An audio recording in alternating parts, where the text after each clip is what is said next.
Happy Halloween, and welcome to another episode of When You Understand.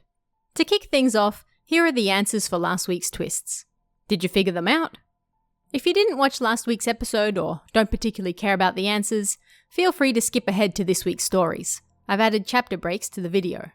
But before then, let's check the answers. First, the third wish.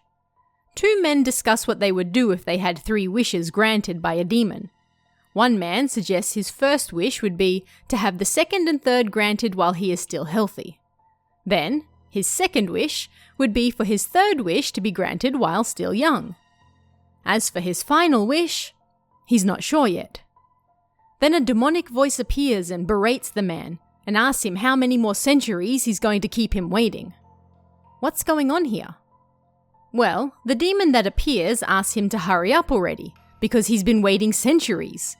Meaning, the man has already had his first and second wishes granted, and for centuries has yet to pick a third. He's been living young and healthy for hundreds of years, keeping this demon waiting for his third and final wish. Second, the husband's worries. After getting into a fight with his wife, a husband storms out of the house. When he returns, she's acting cold to him and refuses to get out of bed.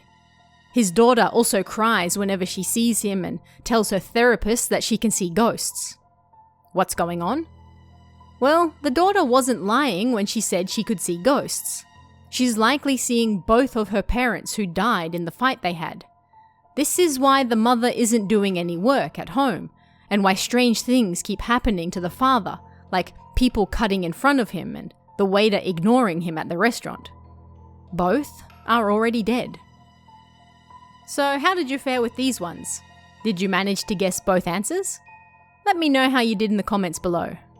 And now, without further ado, let's head into this week's first story. This one's called The Friendly Conversation. A, B, C and I always hung out together, and one day we all got in the car and set off. "Are you okay to be moving around now?"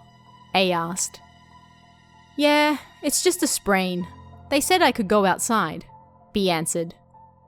"The car sure was a total write-off though," I laughed. "I heard it was apparently a cat," C said. "And he died right away," B said. "I love cats, so that makes me sadder than the car," I replied. "Ah, why don't we go over there with an offering sometime?" A suggested. But the car's a mess. Why don't we take the train?" I asked. "Yeah, the car's a mess. Why don't we take our bikes?" C asked. "Hey, I don't have a bike like you guys though," I laughed again. "On that note, isn't he the only one who doesn't have a bike?" B said. "Ah, yeah, he always drove us around," A said. "And then this happened," C said.